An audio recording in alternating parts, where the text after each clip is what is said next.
എല്ലാവരും എടുത്തോ?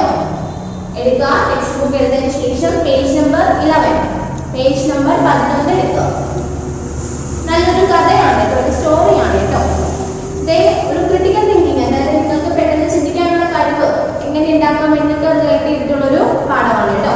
This lesson deals with critical thinking and interpersonal skills. അല്ലേ, നമ്മുടെ സ്കിൽസും ക്രിട്ടിക്കൽ തിങ്കിങ്ങും ഒക്കെ എപ്പോഴും കണക്ട് ചെയ്തിരിക്കുന്നതാണ് പറയുന്നത്. അതുപോലെ കഴിവ് എന്ന് പറഞ്ഞാൽ പെട്ടെന്ന് ചിന്തിക്കുന്ന അനുസരിച്ചൊക്കെയാണെന്നാണ് പറയുന്നത്. അപ്പോൾ ഈ ക്രിട്ടിക്കൽ തിങ്കിങ്ങും ഇന്റേണൽ പേഴ്സണൽ സ്കിൽസും ഒക്കെ റിലേറ്റ് ചെയ്തിട്ട് അത് വെച്ചിട്ടുള്ള ഒരു പാഠമാണ് നിങ്ങൾക്ക് ഈ രണ്ടാമത്തെ നിങ്ങളുടെ ഇംഗ്ലീഷിന്റെ ചാപ്റ്ററിൽ പഠിക്കാനായിട്ട് ഉള്ളത്. ടീച്ചർ വായിക്കാൻ പോകും കേട്ടോ. അപ്പൊ എല്ലാവരും ടെക്സ്റ്റ് ബുക്ക് നന്നായിട്ട് നോക്കി ഇരിക്കുക. The mole had been working very hard all morning, spring cleaning his little home. First with the brooms and with dusters, then on a ladder and steps and chairs, with a brush and a pail of whitewash, till he had dust in his throat and eyes, and splashes of whitewash all over his black fur, and aching back and weary ass. അതായത് പറയുന്നത് നമ്മൾ science പഠിച്ചപ്പോൾ ഷൈനി അനിമൽസിന്റെ കാര്യം പറഞ്ഞല്ലേ. അപ്പോൾ ഷൈനി അനിമൽസിന്റെ കാര്യത്തിൽ rabbit മോളും ഒക്കെ ടീച്ചർ പഠിപ്പിച്ച ഓർമ്മയുണ്ടോ? ഓർമ്മയില്ലേ? മോൾ എന്ന് പറഞ്ഞാൽ എലിയെ പോലെ ഇരിക്കുന്ന ടീച്ചർ പിക്ചർ ഒക്കെ കാണിച്ചില്ലേ. അപ്പോൾ ആ ഒരു ആനിമൽ അതിന്റെ ഒരു ബേസ് ചെയ്ത് അതിനെയാണ് നമ്മൾ ഇവിടുത്തെ പ്രധാനപ്പെട്ട ക്യാരക്ടർ ആയിട്ട് പറയുന്നത്. Mole, MOLE, mole. Okay, the mole had been working very hard all morning, spring cleaning his little home. അതായത് മോൾ എന്ന് പറയുന്നത് നിങ്ങൾക്ക് ഒരു പിക്ചർ കാണിക്കുന്നുണ്ട് കണ്ടോ. ഒരു ഏരിയൊക്കെ ഇട്ടിട്ട് ഒരു എലിയെ പോലത്തെ കണ്ടാൽ നമുക്ക് പെട്ടെന്ന് എലിയാണെന്ന് തോന്നിയുള്ളൂ. അതുപോലെയാണ് ഫേസ് ഒക്കെ അല്ലേ. അപ്പോൾ എലിയെ പോലെ ഇരിക്കും കേട്ടോ. അപ്പോ നമ്മുടെ ഈ മോൾ എന്ത് ചെയ്യുകയാണ്? വളരെ രാവിലെ വളരെ നേരത്തെ എണീറ്റ് എന്ത് ചെയ്യാണ്? തന്റെ വീട് വളരെയധികം വൃത്തിയാക്കുകയാണ്. The mole had been working very hard all morning. എല്ലാ ദിവസവും രാവിലെ നേരത്തെ എണീറ്റ് നല്ല രീതിയിൽ അധ്വാനിക്കുകയാണ്, കഠിനാധ്വാനം ചെയ്യുകയാണ് അത് നമ്മുടെ mole. Spring cleaning his little home. എന്തിനാണ് ആ മോൾ എന്ന് പറഞ്ഞാൽ നമുക്കറിയാം എന്താണ്? മണ്ണിനടിയിൽ എന്താണ് വലിയൊരു കുഴിയൊക്കെ ഉണ്ടാക്കി അതിനകത്താണ് ജീവിക്കുന്നത്. അതിന്റെ വീടെന്ന് പറയുന്നത് എന്താണ്? മണ്ണിനടിയിലാണ്. അതിലെ ഒരു വലിയൊരു ഹോൾ പോലെയാണ്. നിങ്ങൾക്ക് അറിഞ്ഞ എലിയൊക്കെ മാണം, എലിയുടെ മാണം എന്നൊക്കെ പറയത്തില്ലേ? മണ്ണിനകത്ത് തുറന്നാണ് നമ്മുടെ എലിയൊക്കെ ജീവിക്കില്ലേ. അതുപോലെയാണ് നമ്മുടെ മോൾ. അപ്പോ എന്ത് ചെയ്യുകയാണ്? അതിന്റെ ആ കൊച്ചു വീട് വൃത്തിയാക്കുകയാണ്. എന്തിന്? സ്പ്രിംഗ് സീസൺ, വസന്തകാലം വരുന്നതിന് മുന്നേ എന്ത് ചെയ്യുകയാണ്? തന്റെ വീടെല്ലാം നല്ല രീതിയിൽ വൃത്തിയാക്കുകയാണ്. First with brooms and with dusters. ആദ്യം ചൂല് കൊണ്ട് നന്നായിട്ട് അടിച്ചെല്ലാം വൃത്തിയാക്കി. പിന്നെ ഡസ്റ്റേഴ്സ് ഉപയോഗിച്ചെല്ലാം വൃത്തിയാക്കി. Then on a ladder and steps and chairs. പിന്നെ ലാഡർ, കോണിപ്പടി കണ്ടോ? അവിടെ കണ്ടോ കോണിപ്പടി? കണ്ടോ കോണിപ്പടി? പിന്നെ അതുപോലെ തന്നെ സ്റ്റെപ്പ്, അതുപോലെ ചെയർ എല്ലാം ഉപയോഗിച്ച് തന്നെ കൊണ്ട് പറ്റുന്ന രീതിയിൽ ചൂടൊക്കെ ഉപയോഗിച്ച് നല്ല രീതിയിൽ തന്റെ ഹൗസ് എന്ത് ചെയ്യുകയാണ്? ക്ലീൻ ചെയ്യുകയാണ്, വൃത്തിയാക്കുകയാണ്. Okay, with a brush and a pail of whitewash. അത് മാത്രമല്ല ചൂല് കൊണ്ട് വൃത്തിയാക്കുന്നതൊക്കെ ചെയ്യുന്നു. അത് മാത്രമല്ല എന്ത് ചെയ്യാണ്? വീടെല്ലാം വൈറ്റ് വാഷ് അടിക്കുകയാണ്. വെള്ള കളർ പെയിന്റ് കൊണ്ട് എന്ത് ചെയ്യാണ്? എന്റെ വീടെല്ലാം നല്ല രീതിയിൽ പെയിന്റ് അടിച്ച് നല്ല രീതിയിൽ വൃത്തിയാക്കി എടുക്കുകയാണ് നമ്മളുടെ മോൾ.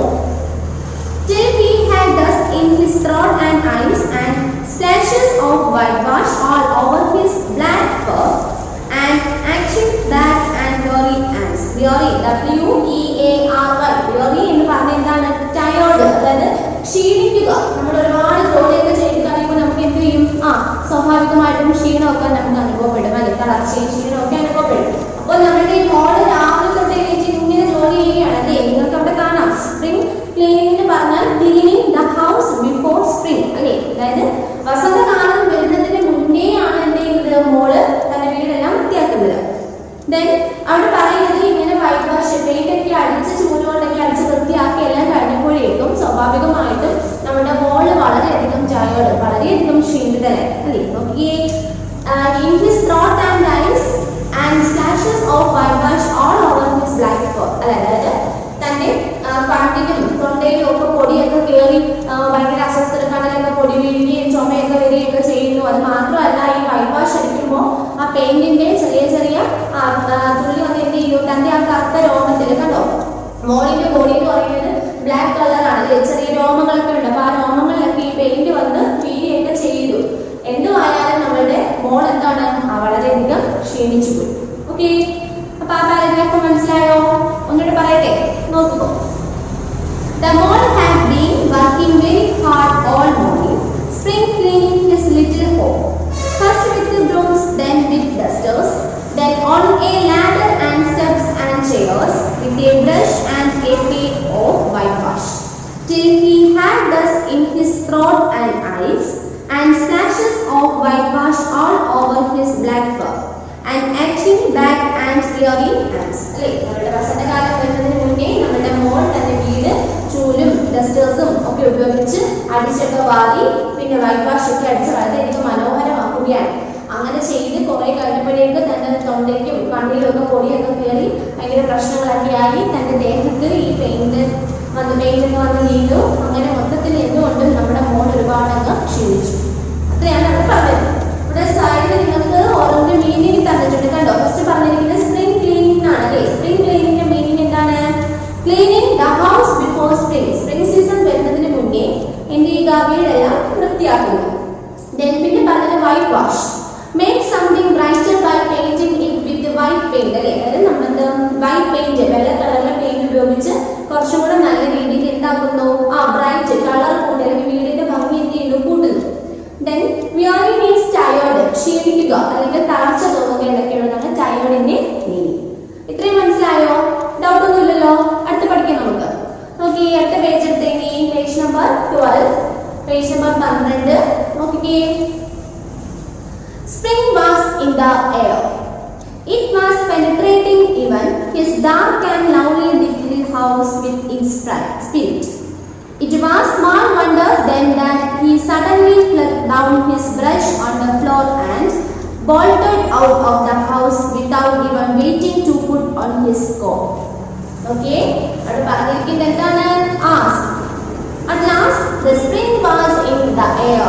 അങ്ങനെ നമ്മുടെ സ്പ്രിംഗ്, നമ്മുടെ വസന്തകാലം ഇത് വന്നു ചേർന്നു. എയർ അതായത് നമ്മുടെ അന്തരീക്ഷത്തിൽ നമ്മുടെ ചുറ്റുമൊക്കെ എന്ത് വന്നു? വസന്തകാലം, സ്പ്രിംഗ് സീസൺ വന്നു. It was penetrating even his dark and lonely little house with its spirit. അല്ലെ, പെനിട്രേറ്റിംഗിന്റെ മീനിങ് നോക്കിയേ. എൻറ്ററിംഗ്, റീച്ചിങ്, അതായത് കടന്നു വരിക അല്ലെങ്കിൽ അകത്തോട്ട് കടന്നു വരിക അല്ലെങ്കിൽ എത്തിച്ചേരുക എന്നൊക്കെയുള്ളതാണ് നമ്മുടെ റീച്ചിങ് അല്ലെങ്കിൽ എൻറ്ററിംഗ് എന്നതിന്റെ മീനിങ്. അപ്പോ നമ്മുടെ വസന്തകാലം വരുന്നതിന് മുന്നെയാണ് നമ്മുടെ മോൾ എന്ത് ചെയ്യുന്നത്, തന്റെ വീടെല്ലാം വൃത്തിയാക്കുന്നത് ആദ്യമേ പറഞ്ഞു അല്ലെ. അപ്പൊ ഒടുവിൽ എന്ത് ചെയ്തു? വസന്തകാലം, സ്പ്രിംഗ് സീസൺ വന്നെത്തിയിട്ട് എന്താണ്, തന്റെ ആ കൊച്ചു വീടല്ലേ, തന്റെ വീട് വളരെ കുഞ്ഞു വീടാണ് എന്ന് ആദ്യമേ എന്ന് നമ്മുടെ മോള് പറയുന്നുണ്ട് അല്ലേ.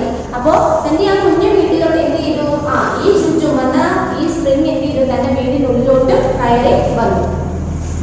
It was small wonder then that he suddenly flung down his brush on the floor and bolted out of the house without even waiting to put on his coat. അല്ലെ, പെട്ടെന്ന് നമ്മുടെ മോൾ എന്ത് ചെയ്തു, വൃത്തിയാക്കുന്ന പരിപാടി എല്ലാം നിർത്തി വെച്ചിട്ട് തന്റെ കയ്യിലെ വൃത്തിയാക്കിക്കൊണ്ടുള്ള ബ്രഷും ചൂലും എല്ലാം താഴെ അങ്ങോട്ട് ഇട്ട് എന്ത് ചെയ്തു, നമ്മുടെ ആ കോണിപ്പടിയൊക്കെ എന്ത് ചെയ്തു, പെട്ടെന്ന് അങ്ങോട്ട് താഴോട്ടൊക്കെ അങ്ങോട്ട് വെച്ച് എന്ത് ചെയ്തു, തിരക്കിട്ട് അല്ല വെറുതെ ആയിട്ട് എന്ത് ചെയ്തു, വീട്ടിൽ നിന്നും പുറത്തോട്ട് പോയി. എന്ത്, തന്റെ ഇട്ടിരുന്ന കോട്ട് പോലും ഇടാൻ മറന്നുപോയി. നിങ്ങൾക്ക് ആ പിക്ചറിൽ കാണാം, കണ്ടൊരു കോട്ട് ഇടുന്നുണ്ടല്ലേ, ദേഹത്ത് വല്ലവരുടെ അടുത്തൊന്ന് പറഞ്ഞാലേ. അപ്പൊ ഈ കോട്ടും തന്നെ കലരുന്ന ബ്രഷും ആ പെയിന്റും എല്ലാം താഴോട്ട് ഇട്ടതിന് ശേഷം നമ്മുടെ ഈ മോൾ എന്ത് ചെയ്തു, വീട്ടിൽ നിന്നും പുറത്തോട്ട് ഓടി പോയി. കേട്ടോ, something about the ground was calling him. He crawled through the steep little tunnel which led to the gravel carriage drive on by animals whose residences are near to the sun and air.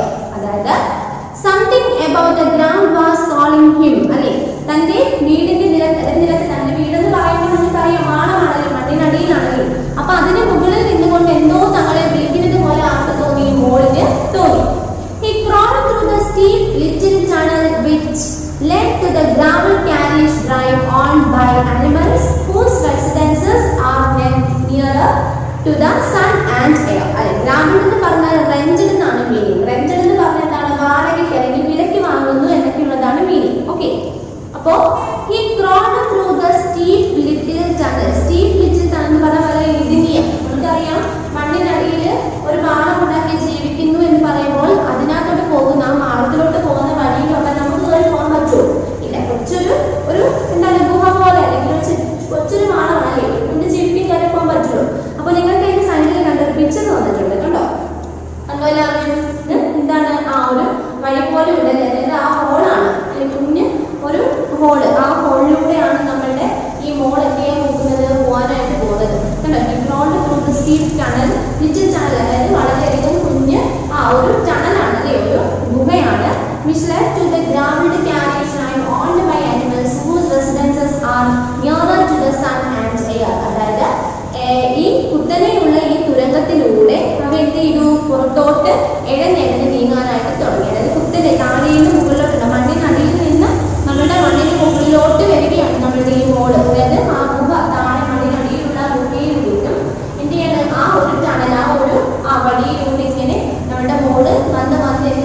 വായുവും അതുപോലെ കിളികളും പൂക്കളും ചെടികളും ഒക്കെയുള്ള ഒരു വണ്ടി പോലെ ഉള്ള എന്തോ ഒന്നിന്റെ മുകളിലോട്ട് വന്നു. അതായത് നമ്മുടെ ഭൂമിയുടെ മുകളിലോട്ട് വരികയാണ് നമ്മുടെ മോള്.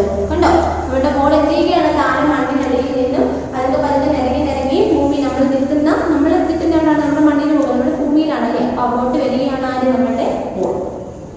So he scratched and scratched and scrabbled and scrooged, and then he scrooged again and scrabbled and scratched and scrabbed.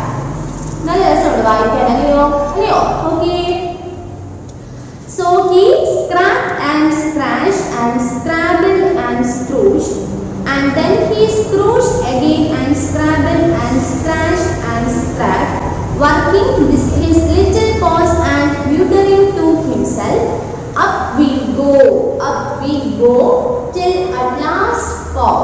അല്ലേ? അതായത് എന്താ പറയുന്നത്? എന്നുവെച്ചാൽ തന്റെ ഈ സ്ക്രാബിൾഡ് ആൻഡ് സ്ക്രൂജ്ഡിന്റെ മീനിങ് നിങ്ങൾക്ക് അവിടെ തന്നിട്ടുണ്ട്. എന്താണെന്നറിയാമോ?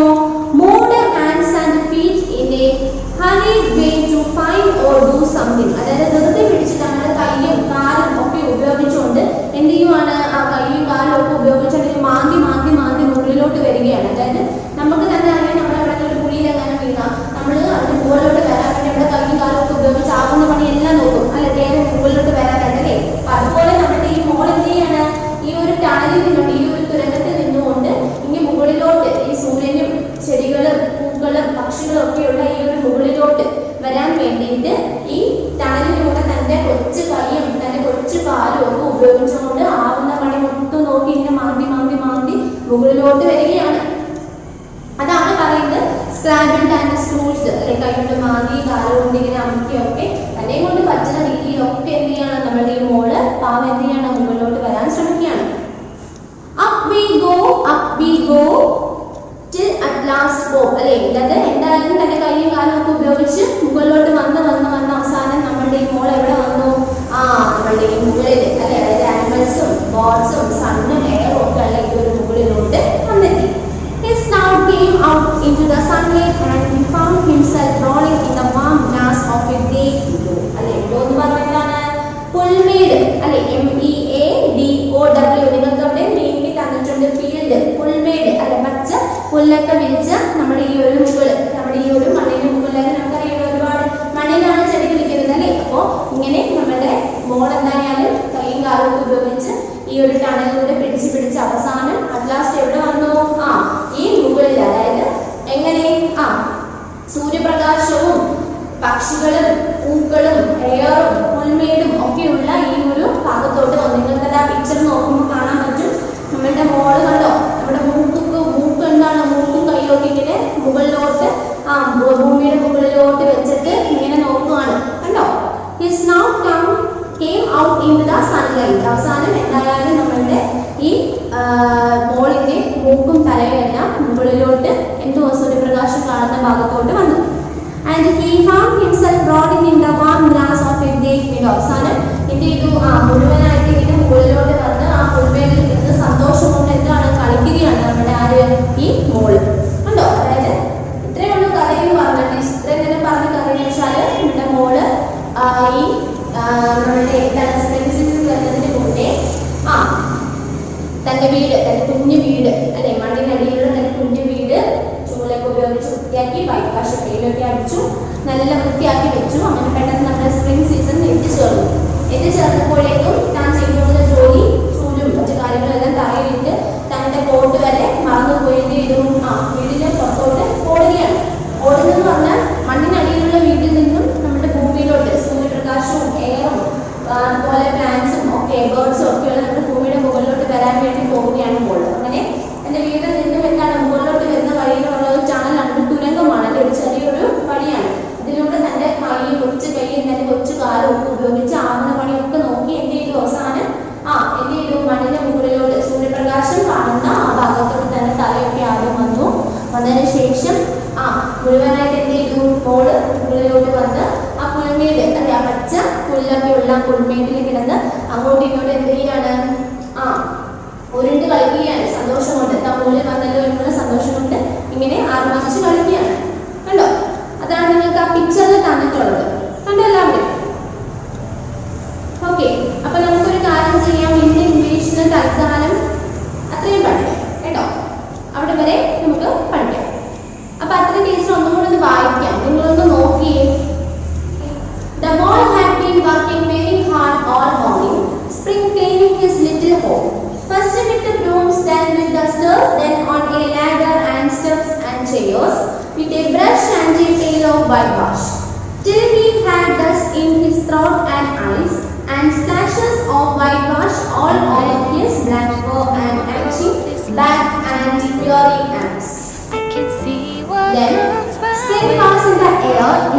penetrating even his dark and lonely little house with his feet. It was small wonder then that he suddenly flung down his brush on the floor and bolted out of the house without waiting to on his own. Something about the ground was calling him. He crawled through the steep little tunnel which led to the gravel carriage drive on by animals whose residents are nearer to the sun and air. So he scratched and scratched and scratched and scrooged and then he scrooged again and scrabbled and scratched and scratched. അതായത് കൈകൊണ്ട് കാലുകൊണ്ട് വളരെയധികം കഷ്ടപ്പെട്ട് എന്ത് ചെയ്യാണ് ജോലിക്ക് ഉപയോഗിച്ച് busily with his little paws and muttering to himself. അതായത് കൈയും കാലും ഒക്കെ വെച്ചിട്ട് സ്വന്തമായിട്ട് അധ്വാനിക്കുകയാണ്, ജോലി ചെയ്താണ് മുകളിലോട്ട് വരുന്നത്. Up we go till at last fall. His snout came out into the sunlight and he found himself rolling in the warm grass of a great meadow. Okay, meadow means another field, അതായത് പുൽമേട്, നല്ല പച്ച പുല്ലൊക്കെയുള്ള സ്ഥലത്ത് പുൽമേട്. Okay, അപ്പൊ അത്രയാണ് നമ്മൾ ഇന്ന് പഠിച്ചു നിർത്തുന്ന ഇംഗ്ലീഷിന്റെ ക്ലാസ്സിലുള്ളത്. ഓക്കെ, അപ്പൊ ടെക്സ്റ്റ് ബുക്ക് നന്നായിട്ട് വായിക്കണം. പിന്നെ നിങ്ങൾക്ക് സൈഡിലുള്ള മീനിങ്സ് ടീച്ചർ ബോർഡിൽ എഴുതി തരാം. അത് നിങ്ങൾ നോക്കി ടെക്സ്റ്റ് ബുക്കിലാണെങ്കിലും ഇവിടെ ആണെങ്കിലും നോക്കി എന്തെങ്കിലും നോട്ട്ബുക്കിലോട്ട് എഴുതുക. എഴുതുക മാത്രം പോലെ അത് പഠിക്കുകയും വേണം. കോപ്പി ബുക്കിലോട്ട് ടീച്ചർ ഇനിയിപ്പം ഒന്നും കൂടെ സ്പെസിഫൈ ചെയ്ത് നിങ്ങളെ അടുത്ത് പറയുകയാണ്. എന്നും ഇനി ഞാൻ പറയത്തില്ല, സ്പെസിഫൈ ചെയ്യുക കേട്ടോ. കോപ്പി റൈറ്റിംഗ് ബുക്കിലോട്ട് നമ്മൾ ഏത് ചാപ്റ്റേഴ്സ് ആണോ പഠിക്കുന്നത് ആ ചാപ്റ്റേഴ്സിനകത്തുള്ള മീനിങ് ആണെങ്കിലും ക്വസ്റ്റ്യൻ ആൻസേഴ്സ് ആണെങ്കിലും വർക്ക് ആണെങ്കിലും ഒക്കെ എഴുതി പഠിക്കാം കേട്ടോ. അപ്പൊ ഇപ്പോൾ നമ്മൾ ഒരു എത്ര മീനിങ് ഉണ്ട്? 8 അല്ലെ, ഒരു 8 മീനിങ് ആണുള്ളത്. അത് എത്ര എന്ത് ചെയ്യുക? നിങ്ങളുടെ കോപ്പി റൈറ്റിംഗ് ബുക്കിലോട്ട് എഴുതി പഠിക്കുക. ഓക്കെ ആണല്ലോ? എഴുതി പഠിച്ച് ടീച്ചറിനെ സെൻഡ് ചെയ്ത് തരികയും വേണം. അത് മറക്കരുത് കാര്യം. ഇതാണ് ടീച്ചർ നിങ്ങൾക്ക് ഇവിടെ കാണിക്കുന്ന മീനിങ്. ഫസ്റ്റ് പറഞ്ഞിരിക്കുന്നത് സ്പ്രിംഗ് ക്ലീനിങ് അല്ലേ, അതായത് cleaning the house before spring അല്ലെ, വസന്തകാലം വരുന്നതിന് മുന്നേ ക്ലീൻ ചെയ്യുക, വൃത്തിയാക്കുക. Then whitewash എന്ന് പറഞ്ഞാൽ make something brighter by painting it with white paint അല്ലേ. വൈറ്റ് കളർ പെയിന്റ് ഒക്കെ കൊണ്ട് നമ്മൾ കുറച്ചുകൂടി നല്ലതായിട്ട് ബ്രൈറ്റ് അല്ലാതെ നല്ല വെട്ടമുള്ള അല്ലെങ്കിൽ നല്ല രീതിയിൽ വൃത്തിയാക്കുക എന്നൊക്കെയുള്ള meaning. Then weary means tired, ക്ഷീണിക്കുക, തളർച്ച അനുഭവപ്പെടുക എന്നൊക്കെയുള്ളത്. Then penetrating എന്ന് പറഞ്ഞാൽ entering അല്ലെങ്കിൽ reaching, അകത്തോട്ട് കയറി വരിക അല്ലെങ്കിൽ എത്തിച്ചേരുക എന്നൊക്കെയുള്ള മീനിങ് ആണ് penetrating എന്നതുകൊണ്ട് ഉദ്ദേശിക്കുന്നത്. Then gravel means rented, അത് വാടകയ്ക്ക് അല്ലെങ്കിൽ നമ്മുടെ പൈസ കൊടുത്ത് വാങ്ങുന്ന അങ്ങനെയൊക്കെയുള്ള വാടകയ്ക്ക് എന്നൊക്കെയുള്ള മീനിങ്. അതായത് നമ്മൾ ഇവിടെ പറഞ്ഞില്ലേ ഗ്രാമീണന്റെ ആ ഒരു മോൾ എന്ത് ചെയ്യാണ്, ആ ഒരു അതിഥിയെ പോലെയാണ് മറ്റാരൊക്കെയോ ജീവിക്കുന്ന സ്ഥലത്തോട്ട് എത്തിച്ചേരുന്നത് പോലെയാണ്. കാരണം എന്താണ്, തന്നെ മണ്ണിനടിയിൽ ആ ഒരു മാളത്തിൽ നിന്നുമാണിത് മുകളിലോട്ട് വന്ന് സൂര്യനും പക്ഷികളും ഒക്കെയുള്ള മറ്റൊരു സ്ഥലത്തോട്ട് വാടകക്കാരനെ പോലെ വരികയാണ് അല്ലേ. സ്പ്രിംഗ് സീസൺ വസന്തകാലം വന്നപ്പോൾ എല്ലാം കാണാൻ വേണ്ടിയിട്ട് വരികയാണ്. നമ്മൾ അടുത്ത ക്ലാസ് പഠിക്കും. ദെൻ അടുത്തത് റെസിഡൻസസ് എന്ന് പറഞ്ഞാൽ ഹൗസസ് അല്ലെ, വീട്. Then scrambled and scrooged എന്ന് പറഞ്ഞാൽ moved hands and feet in a hurried way to find or do something. അതായത് തന്റെ കൈയും കാലും ഒക്കെ ഉപയോഗിച്ച് വളരെ ധൃതിപ്പെട്ട് എന്തോ ഒരു ജോലി ചെയ്യാൻ പോകുന്നു അല്ലെങ്കിൽ ജോലി ചെയ്യുന്നു എന്നൊക്കെയുള്ള meaning. Then meadow means field, പുൽമേട്, പച്ച പുല്ല് വിരിച്ച സ്ഥലം, പുൽമേട് എന്നാണ് അതിന്റെ അർത്ഥം. അപ്പൊ ഇത്രയും അർത്ഥങ്ങളാണ് നമ്മൾ ഈ ക്ലാസ്സിൽ പഠിച്ചത്. അപ്പോൾ നിങ്ങൾ ഈ തന്ന മീനിങ്സ് ഒക്കെ നോട്ട്ബുക്കിലോട്ട് എഴുതിയെടുക്കുക. അപ്പോൾ കാണുന്ന ഈ മീനിങ്സ് ഒക്കെ നോട്ട്ബുക്കിലോട്ട് എഴുതിയെടുത്ത് ടീച്ചർ പറഞ്ഞതുപോലെ കോപ്പി റൈറ്റിംഗ് ബുക്കിൽ എഴുതി പഠിക്കാം. ഓക്കെ, അപ്പോൾ ബാക്കി ഉള്ള കാര്യം, ബാക്കി നമ്മുടെ ഈ ചാപ്റ്ററിലുള്ള കാര്യങ്ങൾ നമുക്ക് അടുത്ത ഇംഗ്ലീഷ് ക്ലാസ്സിൽ പഠിക്കാം. അതിൻ്റെ കൂടുതൽ ബാക്കി എക്സസൈസും കാര്യങ്ങളൊക്കെ നമുക്ക് ക്ലാസ്സിൽ ചെയ്യുകയും ചെയ്യാം. ഓക്കെ ഓക്കെ അപ്പോൾ ഇനി നമുക്ക് എന്ത് ചെയ്യാം, മാത്സ് പഠിക്കാം കേട്ടോ. നമ്മൾ കഴിഞ്ഞ ദിവസം ടീച്ചർ ഹോംവർക്ക് തന്നിട്ടുണ്ടായിരുന്നു അല്ലേ. അപ്പൊ അതിന്റെ ടീച്ചർ ഇപ്രാവശ്യം ചെയ്തു തരാമെന്ന് പറഞ്ഞില്ലേ, അതാണ് ബോർഡിൽ എഴുതിയിട്ടിരിക്കുന്നത് കേട്ടോ. അപ്പൊ നോക്കി നമുക്ക് ആൻസേഴ്സ് നിങ്ങൾ ചെയ്തിരിക്കുന്നത് കറക്റ്റ് ആണോ എന്നൊന്ന് നോക്കുക. ഫസ്റ്റ് പറഞ്ഞിരിക്കുന്നത് എക്രോസ് ആണ്. എക്രോസ് ഉള്ള കാര്യമാണ് പറഞ്ഞത്. ഇവിടുന്ന് അങ്ങോട്ട് റൈറ്റ് ടു ലെഫ്റ്റ് എക്രോസ് ആയിട്ടുള്ള കാര്യമാണ് പറയുന്നത്. 2507 അല്ലെ, എ കോളത്തിൽ പറഞ്ഞിരിക്കുന്നത് 2507 എന്നുള്ളതാണ് അല്ലേ. 2507 എന്നുള്ള കാര്യമാണ് തന്നിരിക്കുന്നത്. അപ്പൊ ഞാൻ നോക്കിയേ 2507. ഓക്കെ, സെക്കൻഡ് അതായത് B biggest number among 2009, 2016 and 2011. 2009, 2016, 2011. ഇതിൽ മൂന്നിലെ ഏറ്റവും വലിയ നമ്പർ ഏതാണെന്നുള്ളതാണ് ബിയിൽ. ബി ഇവിടെ ഏറ്റവും വലുതാണ് 2016 2016. നെക്സ്റ്റ് സി പറഞ്ഞ 500 ഇയേഴ്സ് ആഫ്റ്റർ ദ ഇയർ 2009 2009 കഴിഞ്ഞുള്ള 500 വർഷം. 2009 കഴിഞ്ഞ് 500ാമത്തെ വർഷം എത്രയാണെന്ന് ചോദിക്കുകയാണെങ്കിൽ 2009 പ്ലസ് 500 രണ്ടും കൂടെ ആഡ് ചെയ്യുക.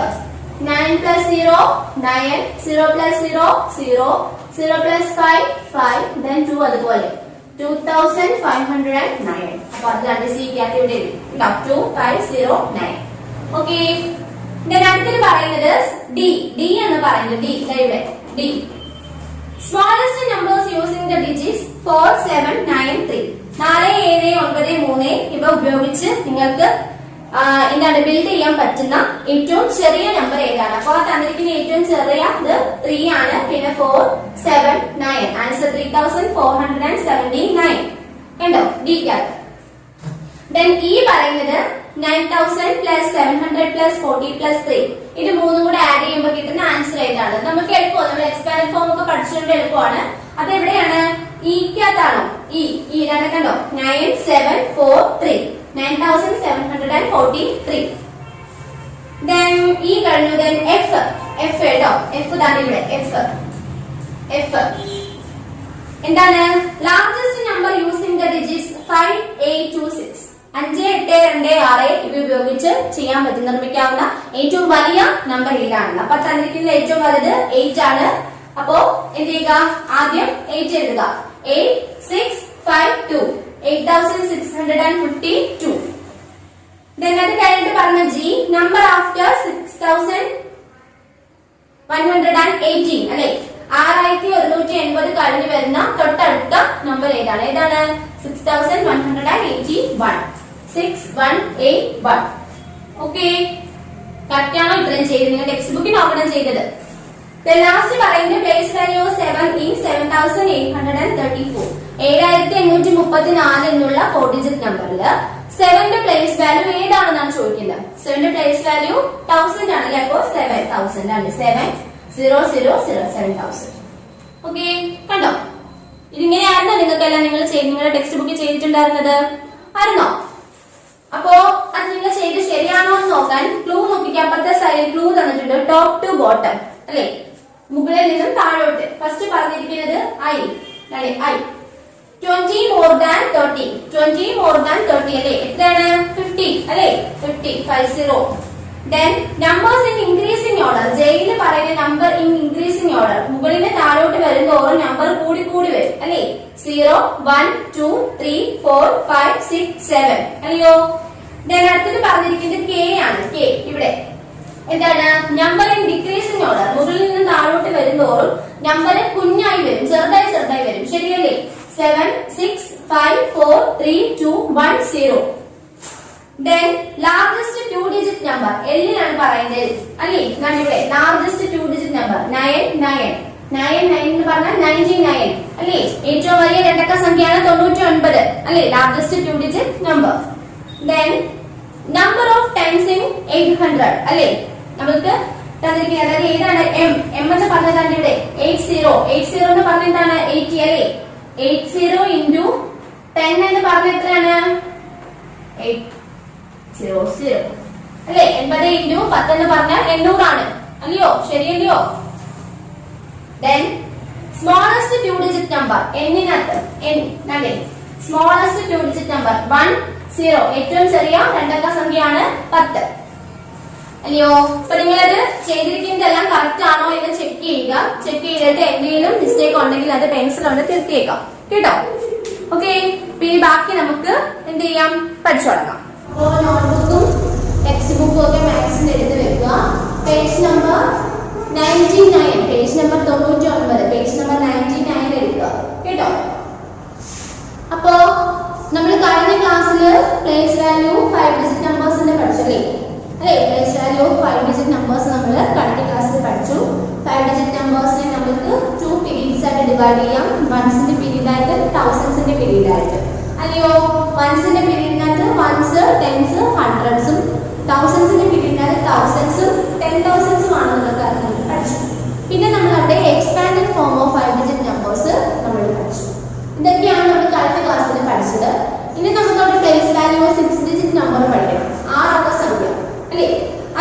എളുപ്പമാണ്, വളരെ വളരെ എളുപ്പമുള്ള കാര്യമാണ്. 5 ഡിജിറ്റ് നമ്പേഴ്സ് ഓൾറെഡി നിങ്ങൾക്ക് അറിയാവുന്നതുകൊണ്ട് ഈ 6 ഡിജിറ്റ് നമ്പർ നിങ്ങൾക്ക് പെട്ടെന്ന് അറിയാൻ പറ്റും, പെട്ടെന്ന് മനസ്സിലാക്കി എടുക്കാൻ പറ്റും. ഓക്കെ, ഞാൻ നിങ്ങൾക്ക് അവിടെ ടെക്സ്റ്റ് ബുക്കിൽ നോക്കുമ്പോൾ കാണാം place value of 6 digit numbers എന്ന് പറഞ്ഞ് തന്നിട്ടുണ്ട്. ഈ 6 ഡിജിറ്റ് നമ്പേഴ്സിനെ നമ്മൾക്ക് 3 പീരീഡ്സ് ആയിട്ടാണ് ഡിവൈഡ് ചെയ്യാവുന്നത്. 5 ഡിജിറ്റ് നമ്പേഴ്സിനെ നമുക്ക് 2 പീരീഡ്സ് ആയിട്ട് ഡിവൈഡ് ചെയ്യുകയാണെങ്കിൽ 6 ഡിജിറ്റ് നമ്പേഴ്സിന്റെ കാര്യത്തിൽ നമുക്ക് 3 പീരീഡ്സ് ആയിട്ടാണ് നമ്മൾ എന്ത് ചെയ്യുന്നത്, ഡിവൈഡ് ചെയ്യുന്നത്. നിങ്ങൾക്ക് ഇതാണ് ടീച്ചർ അവിടെ പിക്ചർ കാണിച്ചിട്ടുണ്ട്, നോക്കിയേ, കണ്ടില്ല എല്ലാവരും? ടെക്സ്റ്റ് ബുക്കിലുള്ള സെയിം ഇമേജ് തന്നെയാണ് കേട്ടോ. ഫസ്റ്റ് പറഞ്ഞിരിക്കുന്നത് ഓൺസിന്റെ പീരീഡ് നമ്മൾ നേരത്തെ പറഞ്ഞു, ഓൺസ്, ടെൻസ്, ഹൺഡ്രഡ്സ് ചേർന്ന ഓൺസിന്റെ പീരീഡ്, തൗസൻഡ്സും 10,000s ചേർന്ന തൗസൻഡ്സിന്റെ പീരീഡ് ആയിരിക്കും. ദെൻ ലാക്ക് അല്ലെ, ഒരു പുതിയ പ്ലേസ് കൂടെ വന്നു, 6 ഡിജിറ്റ് നമ്പർ ആകുമ്പോൾ ഒരു പുതിയ പ്ലേസ് വാല്യൂ കൂടെ വന്നു, അതാണ് ലാക്സിന്റെ പീരീഡ് അല്ലെ, ലാക്സ്. കണ്ടോ, ലാക്സിന്റെ പീരീഡ് കണ്ടോ എല്ലാവരും? കണ്ടോ? അപ്പോൾ 6 digit numbers can be divided into 3 periods, ones period, thousands periods and lakh period. Okay, അത് കണ്ടല്ലോ, കണ്ടോ എല്ലാവരും? അപ്പോൾ അതാണ് നിങ്ങൾക്ക് ടീച്ചർ തന്ന ബോർഡിൽ നിങ്ങൾക്ക് എന്ത് എഴുതിയിട്ടുണ്ട്, നിങ്ങളുടെ ടെക്സ്റ്റിലുള്ള സെയിം ആ ഒരു ഇമേജ് നിങ്ങൾക്ക് തന്നിട്ടുണ്ട്. അതായത് നിങ്ങൾക്ക് തന്ന ഇമേജുകൊണ്ട് റെപ്രസെന്റ് ചെയ്തിട്ടുള്ള ഒരു നമ്പറാണ് ഇവിടെ എഴുതാനായിട്ട് പോകുന്നത്. നോക്കിയേ, ഞാൻ ഇപ്പോൾ എത്ര ഡിജിറ്റ് നമ്പർ ആണെന്ന് നോക്കിയേ, 1 2 3 4 5 6 അല്ലേ, 6 ഡിജിറ്റ് നമ്പർ ആണ് നിങ്ങൾക്ക് ഇവിടെ തന്നിരിക്കുന്നത് ആണല്ലോ. വൺസ്, ടെൻസ്, ഹൺഡ്രഡ്സ് അല്ലേ, ഇതെല്ലാം കൂടെ ചേരുന്ന ഓൺസിന്റെ പീരീഡ്. ദെൻ ഇത് തൗസൻഡ്സും 10,000s ആണല്ലോ, ഇത് രണ്ടും കൂടെ ചേരുന്ന തൗസൻഡ്സിന്റെ പീരീഡ്.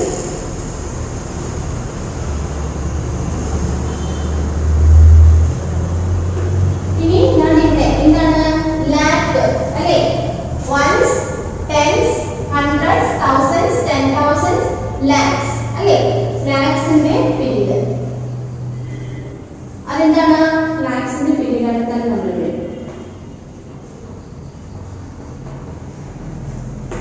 കണ്ടോ. സോ 3 ഗ്രൂപ്പായിട്ടാണ് ഡിവൈഡ് ചെയ്യുന്നത്, ഓൺസിന്റെ പീരീഡ് ആയിട്ട്, തൗസൻഡ്സിന്റെ പീരീഡ് ആയിട്ട്, ലാക്സിന്റെ പീരീഡ് ആയിട്ട്. ഓക്കെ ആണല്ലോ. ഇനി നമ്മൾ അവിടെ പറയുന്നത് ഇമ്പോർട്ടന്റ് ആയിട്ടുള്ള കാര്യം എന്ന് വെച്ചാൽ എക്സ്പാൻഡഡ് ഫോം ആണ്. നമ്മൾ 5 ഡിജിറ്റ് നമ്പറിന്റെ എക്സ്പാൻഡഡ് ഫോം പറഞ്ഞതുപോലെ തന്നെ ഇമ്പോർട്ടന്റ് ആയിട്ടുള്ള കാര്യമാണ് 6 ഡിജിറ്റ് നമ്പേഴ്സിന്റെ എക്സ്പാൻഡഡ് ഫോം. അത് നിങ്ങൾ പഠിക്കണം കേട്ടോ, പരീക്ഷയ്ക്ക് ചോദിക്കും.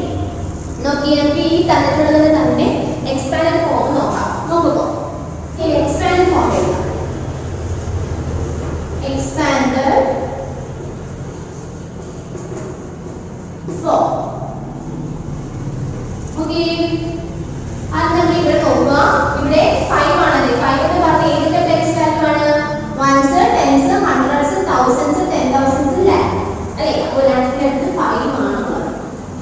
നോക്കിക്കേ, ഇനി 5 നമ്മൾ നോക്കുമ്പോൾ ഇവിടെ ലാക്കിന് എത്ര സീറോസ് ഉണ്ട്, 1 2 3 4 5 അല്ലേ, 5 സീറോസ് നമ്മൾ എടുക്കുക, 1 2 3 4 5. ഇവിടെ കോമ എഴുതാറിയാലോ, ഓൾറെഡി കഴിഞ്ഞ വർഷങ്ങളിൽ പഠിച്ച കാര്യങ്ങളായിരിക്കും. അതായത് നമ്മുടെ ഓൺസിന്റെ പീരീഡ് കഴിഞ്ഞിട്ട് ഒരു കോമ, തൗസൻഡ്സിന്റെ പീരീഡ് കഴിഞ്ഞിട്ട് ഒരു comma, then lakh. Okay, plus അടുത്തത് 10,000ന്റെ അടുത്ത് 1 ആണല്ലേ, 10,000 1 10 100 1000 10,000 എത്ര സീറോസ് ഉണ്ട്, 1 2 3 4 1 2 3 4 അല്ലേ. ഇവിടെ 5 ഡിജിറ്റ് നമ്പർ ആണ്, 1 2 3 4 5 അല്ലേ. അപ്പോൾ ഇവിടെ 2 ഗ്രൂപ്പായിട്ട് ഡിവൈഡ് ചെയ്യും. ദെൻ അടുത്തത് 8 എന്ന് പറഞ്ഞാൽ ഏതിന്റെ പ്ലേസ് വാല്യൂ ആണ്, 1000ന്റെ place value. Ones, tens, hundreds, thousands അല്ലേ. തൗസൻഡ്സിൽ എത്ര സീറോസ് ഉണ്ട്, 3 സീറോസ് അല്ലേ, 1 2 3 ആണല്ലോ, 1 2 3 പ്ലസ് ദെൻ അടുത്തത് 6 ആണ്. 6 എന്ന് പറഞ്ഞാൽ വൺസ്, ടെൻസ്, 100 ഹൺഡ്രഡ്സിന്റെ പ്ലേസ് വാല്യൂ ഉണ്ട്. ഹൺഡ്രഡ്സിൽ എത്ര സീറോസ് ഉണ്ടെന്ന് അറിയാമോ, 2 സീറോസ്, 1 2 ദെൻ 3 എന്ന് പറഞ്ഞാൽ 10 ന്റെ ബേസ് വാല്യൂ ആണ്. 3 എഴുതി 10 ന് ഒരു 0 പ്ലസ് then 2 എന്ന് പറയുന്നത് ഓൺസിന്റെ ബേസ് വാല്യൂ ആണ്. 2 × 1 എന്ന് പറഞ്ഞാൽ 2 തന്നെയാണ്. അത് നമ്മൾ പ്രത്യേകിച്ച് എഴുതുന്നത് അതുപോലെ എഴുതി. It's an expanded form of 5,80,632. ആയിട്ട് വേണ്ടി അറിയാലോ 5,80,632. ഓക്കേ, മനസ്സിലായോ? then ഇനി നമുക്ക് അതിന്റെ അബാക്കസ് ആണ്. അബാക്കസ് നിങ്ങൾക്ക് പരീക്ഷയ്ക്ക് അങ്ങനെ ചോദിക്കത്തില്ല. നിങ്ങൾ ഓൾറെഡി നിങ്ങൾക്ക് അറിയാവുന്ന കാര്യമായതുകൊണ്ട് പരീക്ഷയ്ക്ക് അബാക്കസ് ഒന്നും ചോദിക്കത്തില്ല കേട്ടോ. അപ്പൊ നിങ്ങൾക്ക് അറിയാലോ. നോക്കിയേ, ഡയബറ്റീസിൽ നിങ്ങൾക്ക് അവിടെ ഒരു പിക്ചർ കാണിക്കാം. ഇവിടെ പിക്ചർ കാണിച്ചിട്ടുണ്ട് കണ്ടോ. നോക്കിയേ ഫസ്റ്റ് ഓൺസിന്റെ പ്ലേസ് നോക്കുമ്പോൾ അവിടെ എത്ര യെല്ലോ കളർ ബോൾ ആണുള്ളത്? 2 ആണല്ലേ. അപ്പൊ നമ്മുടെ മുകളിൽ 2 എന്ന് എഴുതി. അടുത്ത് നോക്കിയേ ടെൻസിന്റെ പ്ലേസ് വാല്യൂ നോക്കുമ്പോൾ അവിടെ എത്ര ബോൾ ഉണ്ട്? ഓറഞ്ച് കളർ എത്ര ബോൾ ഉണ്ട്? 1 2 3 ഉണ്ടല്ലേ. അപ്പൊ മുകളിൽ 3 എഴുതി. അടുത്തത് ഹൺഡ്രഡ്സിന്റെ പ്ലേസ് വാല്യൂ നോക്കുമ്പോൾ അവിടെ ബ്ലൂ കളർ ബോൾ ആണ്. എത്ര ബോൾസ് ഉണ്ട്? 1 2 3 4 5 6 ബോൾസ് അല്ലേ. അപ്പൊ മുകളിൽ 6 എന്ന് എഴുതി. അടുത്തത് തൗസൻഡിന്റെ പ്ലേസ് വാല്യൂ വരുമ്പോൾ അവിടെ റെഡ് കളർ എത്ര ബോൾ ഉണ്ട്? 1 2 3 4 5 6 7 8 ബോൾസ് ഉണ്ട് അല്ലയോ.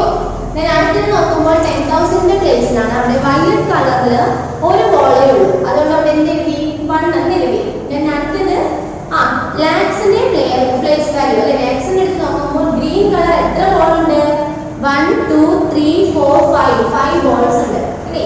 അപ്പൊ നോക്കുമ്പോൾ നമ്മൾ മോളിൽ പറഞ്ഞ 5,80,632 എന്നുള്ള നമ്മളുടെ 6 ഡിജിറ്റ് നമ്പർ തന്നെ നമുക്ക് കിട്ടി.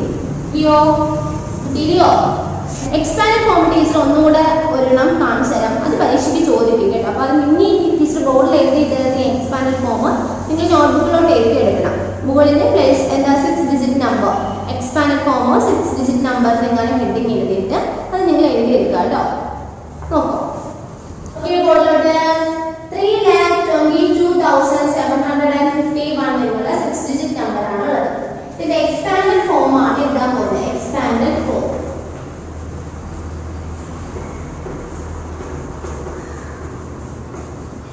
ആണല്ലോ. ഫസ്റ്റ് നമ്മൾ ഇവിടെ 6 ഡിജിറ്റ് നമ്പർ ആയിട്ട് ഇവിടെ ലാക്ക് ആണെന്നുള്ള കാര്യം നമ്മൾക്ക് അറിയാം. ഇവിടെ എന്താണ്? 3 ആണല്ലേ. അപ്പോൾ 3 അതുപോലെ എഴുതി. ലാക്കിൽ എത്ര സീറോസ് ഉണ്ട്? 1 2 3 4 5 അല്ലേ. 5 സീറോസ്. 1 2 3 4 5. ഓക്കേ ആണല്ലോ. അടുത്തത് 2 ആണ്. 2 എന്ന് പറഞ്ഞാൽ ഏതിന്റെ പ്ലേസ് വാല്യൂ ആണ്? ones, tens, hundreds, thousands, 10,000s. 10,000s എത്ര 2 ആണ് എഴുതി. 10,000s എത്ര സീറോസ് ഉണ്ട്? 1 2 3 4 സീറോസ്. അപ്പോൾ അത് എഴുതി 1 2 3 4 പ്ലസ്. അടുത്തത് വീണ്ടും 2 ആണല്ലേ. 2 ones, tens, hundreds, thousands. thousands അടുത്ത് 2 ഉണ്ട്. thousands എത്ര സീറോസ് ഉണ്ട്? 1 2 3 അല്ലേ. 3 സീറോ. 1 2 3. അടുത്തത് 7 ഉള്ളത് ones, tens, hundreds. hundreds-ന്റെ ബേസ് വാല്യൂ ആണ്. hundreds നമുക്കറിയാം 2 0 1 2. 5 എന്നുള്ളത് ones, tens. tens-ന്റെ അടുത്തുള്ള ബേസ് വാല്യൂ ആണ്. 10 നമുക്കറിയാം ഒരു 0 ഉള്ളൂ. അത് അവിടെ എഴുതി. ലാസ്റ്റ് 1 ആണ്. 1 എന്ന് പറഞ്ഞാൽ ones-ന്റെ ബേസ് വാല്യൂ ആണ്. ones 1 into 1 1. So this is an expanded form of 3,22,751. Okay. Doubt ഒന്നുമില്ലല്ലോ. ഇനി ടീച്ചറിന്റെ എക്സാമ്പിൾ ചെയ്ത് കാണിക്കണോ? സാധാരണ ചെയ്യാൻ പറ്റില്ലയോ? എല്ലാവർക്കും പറ്റില്ലയോ? ടീച്ചർ ഇതിന്റെ 2-3 ഹോംവർക്ക് നിങ്ങൾക്ക് നിങ്ങളുടെ ടെക്സ്റ്റ് ബുക്കിൽ അല്ലാതെ തരാം. 5 ഡിജിറ്റ് നമ്പറിന്റെ എക്സ്പാൻഡ് ഫോം എഴുതണം, 6 ഡിജിറ്റ് നമ്പറിന്റെ എക്സ്പാൻഡ് ഫോം എഴുതണം. അതാണ് ഇതിന്റെ കൂടുതൽ ഇത് കൈ കൊണ്ട് ടീച്ചർ കാണിക്കുന്നുണ്ട്. കണ്ടോ?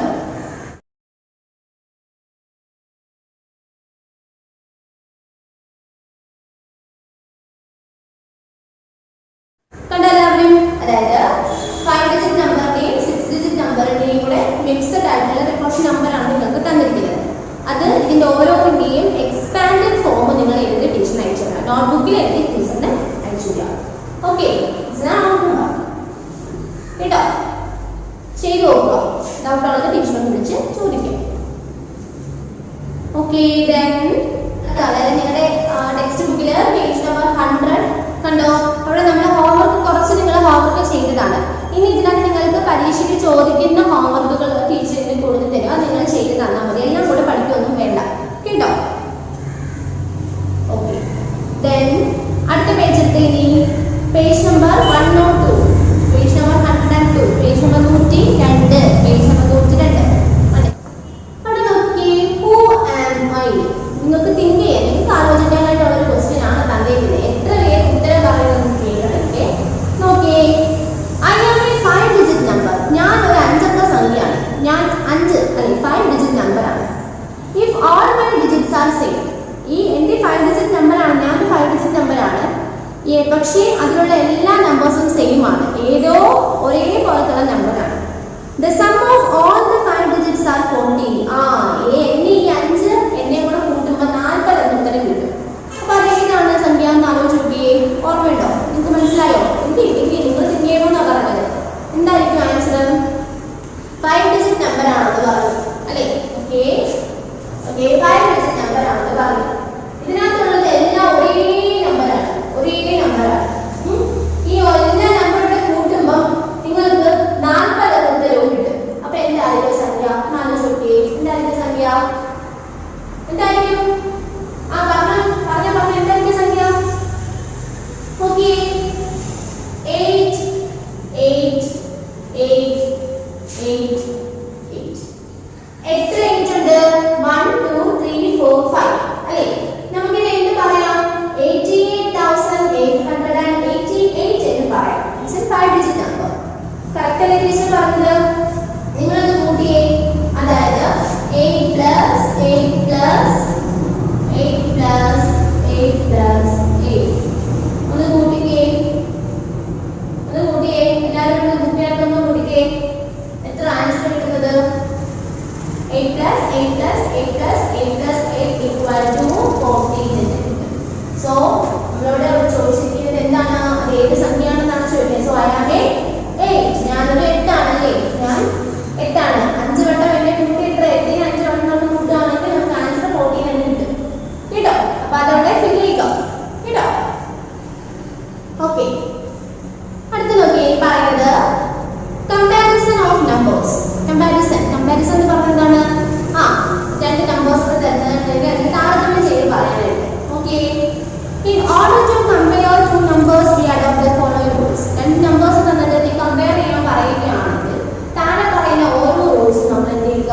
ചെയ്ത് നോക്കുക. അതായത് കമ്പാരിസൺ എന്ന് ഉദ്ദേശിക്കുമ്പോൾ നമ്പേഴ്സ് എന്ന് പറഞ്ഞാൽ അതിൽ തന്നിരിക്കുന്നത് ഏതാണ് വലിയ സംഖ്യ, തന്നിരിക്കുന്നത് ഏതാണ് ചെറിയ സംഖ്യ അല്ലേ? ലേറ്റസ്റ്റ് നമ്പറും സ്മോളസ്റ്റ് നമ്പറും ഏതൊക്കെയാണെന്നുള്ളതാണ് നിങ്ങളോട് ചോദിച്ചിട്ടില്ല. അതാണ് കമ്പാരിസൺ എന്നതുകൊണ്ട് ഉദ്ദേശിക്കുന്നത്. Okay comparing number with different number of digits അല്ലേ? അതായത് എന്താണ്?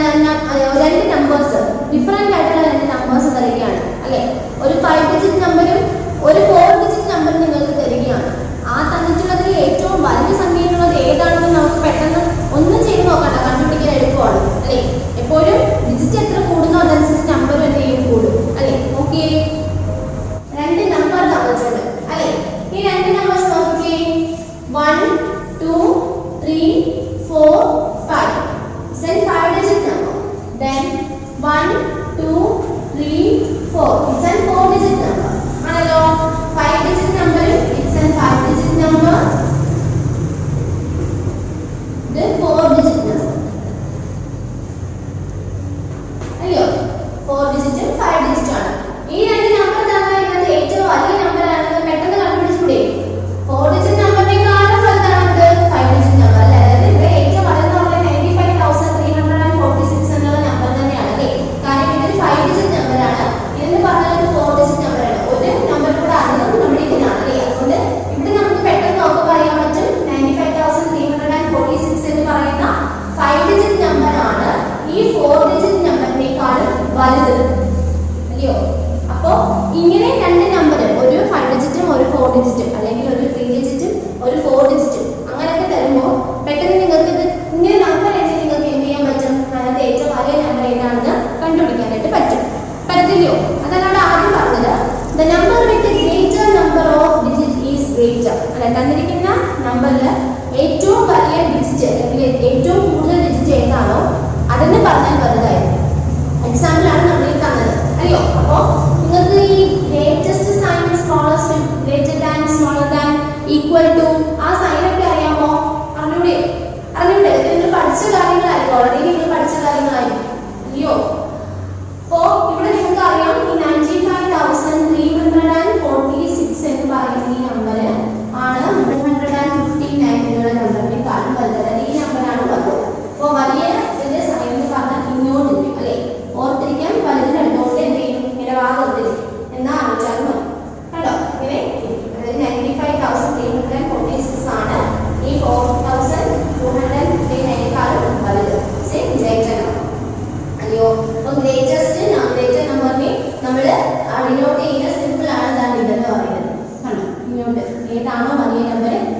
310 7220 ഗ്രേറ്റർ വലുത് പറഞ്ഞാൽ ഇതാണ് ഇങ്ങോട്ട് ഇതിന് ഓപ്പൺ ആയിട്ട് കണ്ടോ കണ്ടോ എല്ലാവരും കണ്ടോ.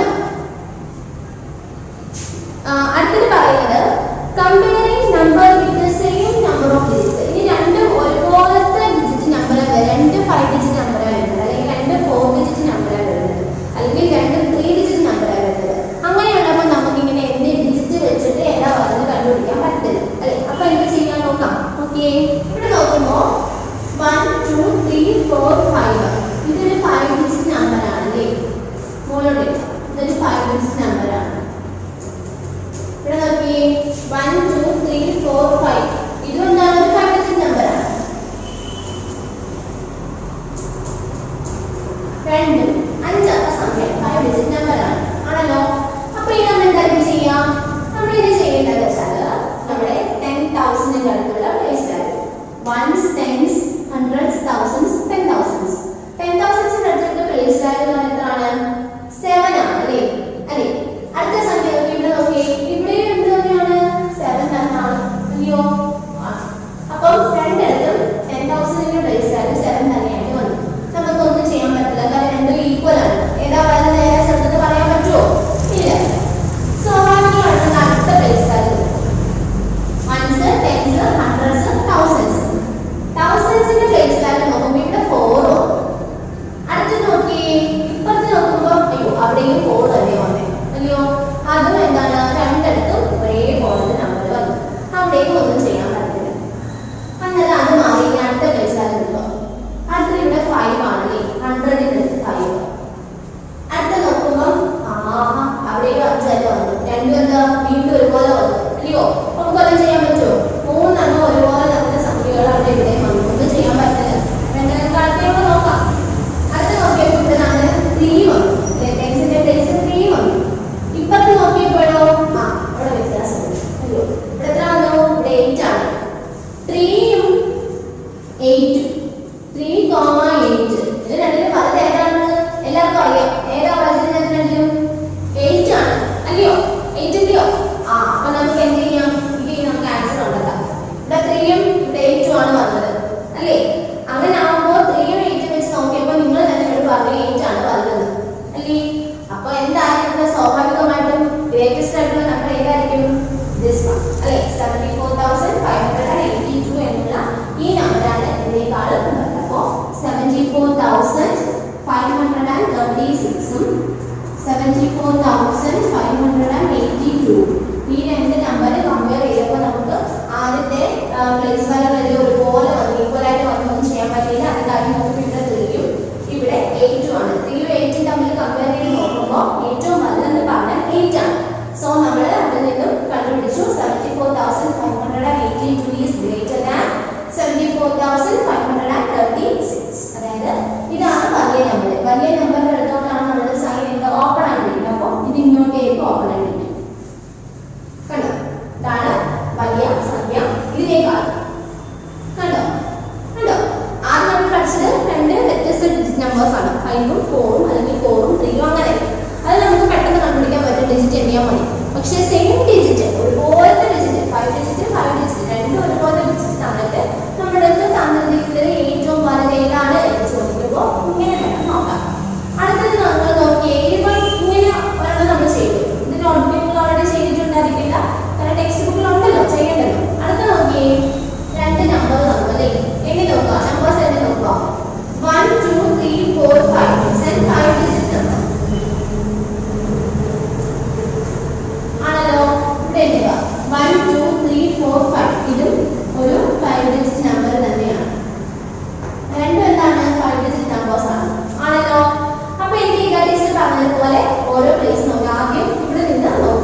ഫസ്റ്റ് രണ്ടെണ്ണം നിങ്ങൾക്ക് ചെയ്ത് തരാം, ബാക്കി നിങ്ങൾ സ്വന്തമായിട്ട് ഹോംവർക്ക് ചെയ്യണം കേട്ടോ. ഫസ്റ്റ് പറഞ്ഞിരിക്കുന്നത് നോക്കിയേ. അപ്പൊ ഞാൻ നിങ്ങൾ ടെക്സ്റ്റ് ബുക്കിലുള്ളതാണ്, ഇതാണ് കേസ് ഇവിടെ ബോർഡ് ചെയ്യുന്നത്. എക്സസൈസ് 1.2 എക്സസൈസ് 1.2 ആദ്യത്തെ പ്രോബ്ലം ആണ് ചെയ്യാനായിട്ട് പോകുന്നത്. ശ്രദ്ധിച്ച് നോക്കിയിരിക്കണം കേട്ടോ. നോക്കിയേ, ഇവിടെ നമുക്ക് ആദ്യം എത്ര ഡിജിറ്റ് നമ്പർ ആണ് നോക്കാം. 1 2 3 4 5 ഇതൊരു 5 ഡിജിറ്റ് നമ്പർ ആണ്. ഇത് നോക്കിയേ 1 2 3 4 5 ഇത് ഒരു 5 ഡിജിറ്റ് നമ്പർ ആണ്. രണ്ടും ഒരേ ഡിജിറ്റ് നമ്പർ ആണ്, 5 ഡിജിറ്റ് നമ്പേഴ്സ് ആണ്. അപ്പൊ നമുക്ക് അടുത്ത് വെച്ചിട്ട് ഏറ്റവും വലുത് ഏതാണ് ചെറുത് ഏതാണെന്ന് കണ്ടുപിടിക്കാൻ പറ്റത്തില്ല. സ്വാഭാവികമായി നമ്മൾ ആദ്യത്തെ നമ്പർ നോക്കും. ഇവിടെ 3 ആണ്, ഇവിടെ 2 ആണല്ലോ. ഈ 3 ആണോ 2 ആണോ ഏറ്റവും വലുത്? 3 2 വെച്ച് കമ്പയർ ചെയ്യുമ്പോൾ ഏറ്റവും വലുത് ഏതാണ്? 3 ആണ്. അപ്പൊ നമുക്ക് പറയാം 32,495 ആണ് ഇവിടെ ഏറ്റവും വലുത്. ഗ്രേറ്റസ്റ്റ് ആയിട്ടുള്ള സൈൻ. അപ്പൊ നിങ്ങൾ നിങ്ങളുടെ ടെക്സ്റ്റ് ബുക്കിൽ ഇങ്ങനെയുള്ള ഗ്രേറ്റസ്റ്റ് സൈൻ ഇടുക, പെൻസിൽ കൊണ്ട് മാർക്ക് ചെയ്യുക. രണ്ടാമത്തേത് ബി പറഞ്ഞിരിക്കുന്നത് 82,364 94,287 രണ്ട് നമ്പറാണ്. രണ്ട് എത്ര നമ്പേഴ്സ്? ഏതൊക്കെ ഡിജിറ്റ് നമ്പറാണ്? 1 2 3 4 5 1 2 3 4 5 രണ്ട് 5 ഡിജിറ്റ് നമ്പേഴ്സ് ആണ് ആണല്ലോ. അപ്പൊ നമ്മൾ കമ്പയർ ചെയ്യുമ്പോൾ ആദ്യം ഇവിടെ 8 ആണ്, ഇവിടെ 9 ആണ്. 8 9 രണ്ട് നമ്പേഴ്സ് നമ്മൾ കമ്പയർ ചെയ്യുമ്പോൾ അതിന്റെ ഏറ്റവും വലുത് ഏതാണ്? 8 ആണോ 9 ആണോ? 9 ആണ്. അപ്പോൾ നമുക്ക് പറയാം 94,287 ആണ് നമ്മുടെ ഏറ്റവും വലിയ. ഓക്കെ, നിങ്ങളുടെ സി ആയിട്ടുള്ളത് 72,222 27,777 ആണ് തന്നിട്ടുള്ളത്. രണ്ട് നോക്കിക്കേ 1 2 3 4 5 1 2 3 4 5 രണ്ട് 5 ഡിജിറ്റ് നമ്പേഴ്സും ആണ് അല്ലേ. അപ്പൊ അതായത് കമ്പയർ ചെയ്യുമ്പോൾ ഇവിടെ ഫസ്റ്റ് 7 ഇവിടെ 7 ഇവിടെ 2 ആണ്. 7 2 തമ്മിൽ കമ്പയർ ചെയ്യുകയാണെങ്കിൽ ഏറ്റവും വലുത് ഏതാണ്? 7 ആണ്. അപ്പോൾ 72,222 ആണ് ഇവിടെ വലിയ സംഖ്യ. Then B നോക്കിയേ അടുത്തത് ഇത് രണ്ട് തന്നിരിക്കുന്നത് 1 2 3 4 5 1 2 3 4 5 രണ്ടും 5 ഡിജിറ്റ് നമ്പേഴ്സ് ആണ്. പക്ഷെ ഒന്ന് നോക്കിക്കേ, എല്ലാവരും ഒന്ന് നോക്കിക്കേ, ഇത് രണ്ടും ഒരേ നമ്പർ അല്ലയോ? ഒരേ 51,472 ഇവിടെ 51,472 രണ്ട് നമ്പറും ഈക്വൽ ആണ്, രണ്ട് നമ്പറും ഒന്നാണ്, സെയിം ആണ് അല്ലേ. അപ്പൊ നമുക്ക് ഈക്വൽ ചിഹ്നം, ഈക്വൽ സൈൻ വെച്ച് നമ്മുടെ സമം അല്ലെ, നിങ്ങൾ ഇടത്തിലെ സമചിഹ്നം അതാണ് ഈക്വൽ കണ്ടോ. രണ്ട് നമ്പറും ഈക്വൽ ആണ്, അതുകൊണ്ട് നമ്മൾ ഇങ്ങനെയുള്ള ചിഹ്നത്തിന്റെ ഈക്വൽ സൈന് സമചിഹ്നം കണ്ടോ. അപ്പൊ നിങ്ങൾ ടെക്സ്റ്റ് ബുക്കിൽ ആദ്യം 4 ടീച്ചറോട് ചെയ്ത് തന്നിട്ടുണ്ട് കേട്ടോ. ഒരു 4 ചെയ്തു, അത് നിങ്ങൾ ടെക്സ്റ്റ് ബുക്കിലൂടെ നമ്മൾ ഫിൽ ചെയ്യുക. ബാക്കിയുള്ള ഈ മുതൽ ജെ വരെ ഉള്ളത് അല്ലേ, അതായത് 8 എണ്ണം ഉണ്ട്, അത് 8 എണ്ണം നിങ്ങൾ ഹോംവർക്ക് ചെയ്യുക, ടെക്സ്റ്റ് ബുക്കിൽ തന്നെ ഫിൽ ചെയ്താൽ മതി. ഓക്കെ, അപ്പൊ നമുക്ക് ഇന്നത്തെ ക്ലാസ് തൽക്കാലം ഇത്രയും പഠിച്ചു നിർത്താം. ബാക്കിയുള്ളതെല്ലാം നമുക്ക് അടുത്ത ക്ലാസ് പഠിക്കാം. ഇന്ന് നമ്മളിപ്പോ 6 ഡിജിറ്റ് നമ്പേഴ്സിന്റെ എക്സ്പാൻഡഡ് ഫോമും പ്ലേസ് വാല്യൂ ഒക്കെ പറഞ്ഞു. ദെൻ കമ്പാരിസൺ ഓഫ് നമ്പേഴ്സ്, ഇത്രയും കാര്യങ്ങളാണ് പറഞ്ഞത്. പിന്നെ അതുമായിട്ട് റിലേറ്റ് ചെയ്ത് നമ്മൾ ഗ്രേറ്റസ്റ്റ് നമ്പർ ഏതാണ്, സ്മോളസ്റ്റ് നമ്പർ ഏതാണ്, പിന്നെ ഈക്വൽ സൈൻ ചേർത്തുള്ളത് ഗ്രേറ്റസ്റ്റ് ആയിട്ടുള്ള സൈൻ, ഗ്രേറ്റസ്റ്റ് നമ്പർ കണ്ടുപിടിക്കുന്നത് greater than, less than, equal than, ഇത്രയും സൈൻ ചേർത്ത് എല്ലാം നമ്മൾ പഠിച്ചു. അപ്പൊ തൽക്കാലം നമുക്ക് ഇത്രയും പഠിക്കാതെ ബാക്കി നമുക്ക് അടുത്ത ക്ലാസ് പഠിക്കാം. അപ്പൊ ഹോംവർക്ക് തന്നതെല്ലാം നിങ്ങൾ എന്ത് ചെയ്യുക, കറക്റ്റ് നന്നായിട്ട് നോക്കി വളരെ ശ്രദ്ധിച്ച് മാത്സിന്റെ പ്രോബ്ലംസ് ഒക്കെ ചെയ്യുക. നന്നായിട്ട് ടീച്ചർ ചെയ്ത് ബോർഡ് ചെയ്ത് കിടക്കുകളെല്ലാം നിങ്ങൾ ഒന്നും കൂടെ നിങ്ങളുടെ നോട്ട്ബുക്കിലോ അല്ലെങ്കിൽ ബുക്കിലോ ഒക്കെ ചെയ്ത് നോക്കുക. എല്ലാ കാര്യങ്ങളും അപ്ഡേറ്റ് ആയിട്ട് അന്നന്ന് തന്നെ ചെയ്ത് പഠിച്ചു പോവുകയാണെങ്കിൽ മാത്സ് ഒക്കെ വളരെ എളുപ്പമാണ്. ഓക്കെ, ഇതിപ്പോൾ എന്തെങ്കിലും സംശയം ഉണ്ടെങ്കിൽ ടീച്ചറിനോട് വിളിച്ച് ചോദിക്കാൻ പഠിക്കണ്ടാരും. Thank you. When there's no more hope is left in me, I can see what comes my way, and I'm always lost. There's nowhere else to go. All I do is fall. Feels like I can make it more than I could bear. Giving up is all that I can surrender to you. Take me in your arms and hold me. With your love, find my rest and I can see you lead me. You make me hope again. Your love is all I ever need. Never knew this love someday.